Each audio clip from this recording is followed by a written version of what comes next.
Yo, welcome back with another video. This is the Retention Lifestyle. So I want to give you all a little update on pretty much my well-being. Right, I know the last couple weeks have been very difficult for me. I would say the last 2 weeks have been emotionally challenging for me. Finding out what I found out about my real bloodline family, right? The rejection, the abandonment, the neglect, and I was in a state of wanting to give up on my life because of that reason. And everything that had happened in my life, before knowing that truth, it all just came crashing down. Right? Everything came crashing down on me in that moment. And I didn't really want to progress my life forward. And this is the first time that I went to the gym in about a month. I haven't been to the gym in over a month up until today, this morning. So I didn't even feel motivated or not driven enough to go to the gym, right? I mean, I still worked out. I just did my workouts at home, at the trails, going jogging, playing some b-ball, etc. Just cardio, right? I was still doing my best to stay somewhat active, but the state of mind that I was in the first couple weeks was not very good. And when I'm in that state of mind, I don't want to be around anybody. I don't want to be around people. I really don't want to do anything productive, because when you're in that state, you don't really see much of a light at the end of the tunnel. You just see darkness. And when you're in darkness like that, you tend to crash out in various ways. You tend to go back to the things that you've been trying to overcome for years. Bad habits, especially. I will say this: corn, masturbation are two things that I have avoided while I was in that state, right? Battling all of my emotions, right? There have been times where I was just in tears. The most I've ever cried in my life, because you got to understand one thing: that rejection and that abandonment, it hits deep. It hits deep into your heart. It actually breaks your heart to know you never had much of a family that actually cared and loved you, never really poured into you. They pretty much said, forget about you. We don't know you. We don't want you. So battling those emotions for the past 2 weeks have been a challenge. I had mustered up the courage to go back to the gym to do some cardio, and that's pretty much what I'm doing. I'm not really lifting a whole lot. My goal is to not lift heavy. I want to do as much cardio as I can to burn the fat, right? To slim down and then work on, molding my body, my physique, just, building more muscle from that point on once I slim down. For me, the goal is to slim down, to burn the fat. That's the goal for me, ultimately. The past 2 weeks, though, the first 2 weeks, I would say, I was just moving away from that goal, and I didn't really want to accomplish any of my goals. I pretty much put my life on hold to deal with these emotions, to deal with this adversity that I'm battling. Because when I found that out, it was supposed to break me. It was supposed to, create this spiritual reset. And I feel like that's what I've been going through these past couple weeks, is a spiritual reset. I've been more into the Bible than I've ever been before. And even being more in communion with the Most High, right? Because even in that moment, in those, in that influx of emotions, I still did not relapse. I still did not go to corn, right? I still didn't go back to the addiction. The one thing I did do was I was eating like crap. I was eating like crap. I mean, of course, there were some days or like some periods where I just wouldn't eat. And then like there'd be one day where I would just eat a whole lot and not even care, right? Just being a pig, being a glutton, pretty much, being a glutton. You know what I mean? But that was the state that I was in. It caused me to overeat. But one thing about me is I have a lot of emotional resilience. And that's one thing I've learned about myself through this whole adversity, right? Is, yeah, I may cry it out to the Lord. I may be in tears. I may be shutting down, but I always find a way to get back up. I always dig myself out of that pit. You know what I mean? Because calling on to the Lord was very important for me. To be in prayer, to be in the Word was very important for the healing process. And I will still say that I am still healing. Like I'm still battling the residue of that hurt and that pain and that sorrow that I was experiencing. I would say that I have overcame the worst of it. You see, the worst of that pain has passed. And I understand that that pain is temporary, it's not forever. And that was the pain that I had to endure. I was going to make it through with the grace, with the encouragement from the Most High. And nobody else was there.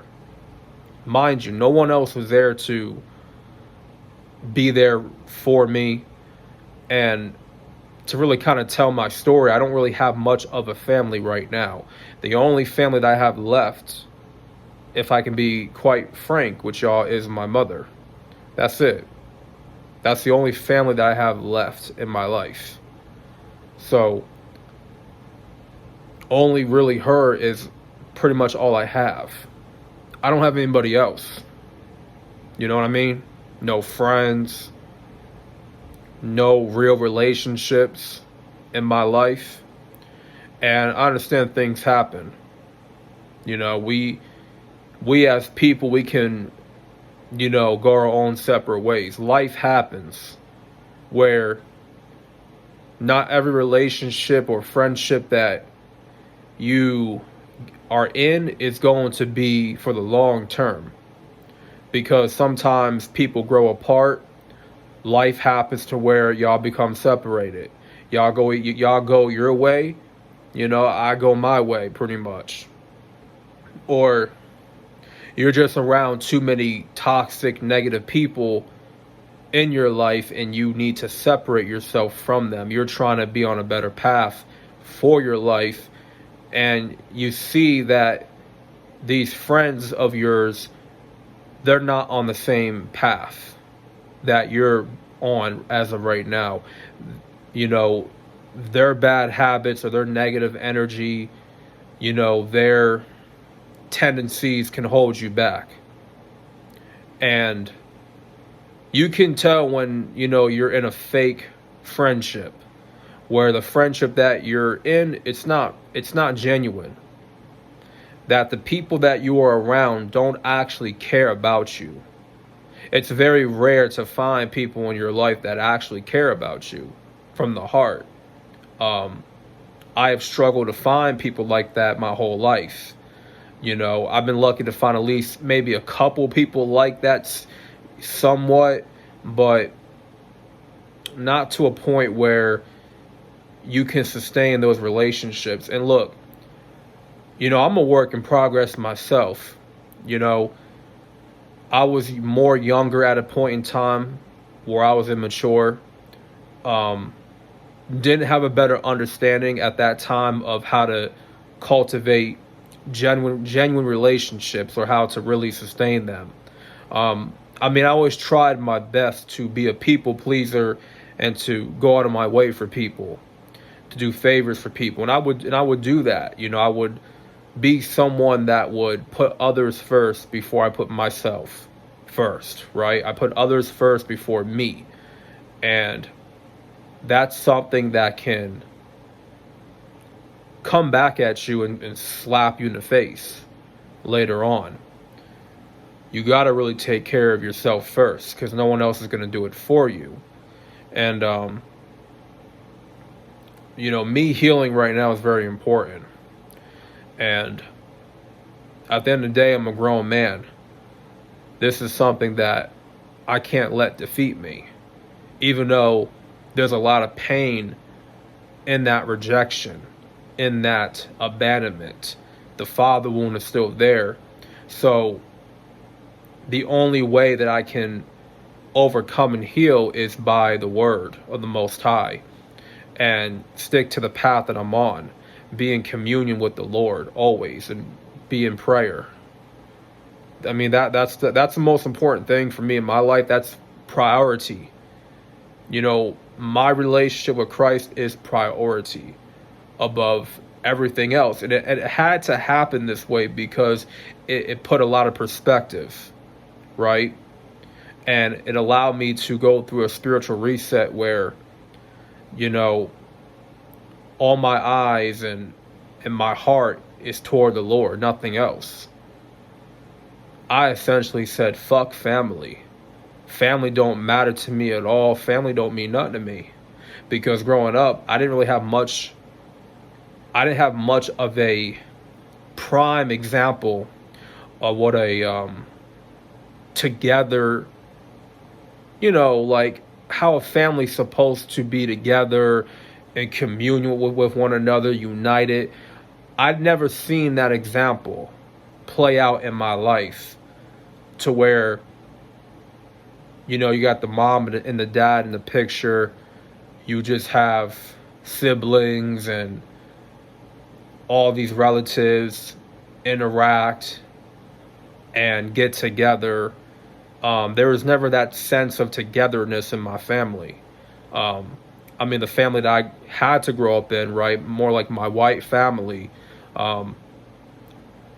there's more of a lukewarmness there, a disconnect. I really don't know my relatives. I don't know the rest of my family. I don't know them people. I really don't. There's not much of a relationship there to begin with, you know? So I want to be more open, just kind of shoot straight from the heart. You know, this is where I'm at pretty much. And I know there's some people that might disagree with my stance on family. Look, me personally, I don't care about family. Family is not important to me.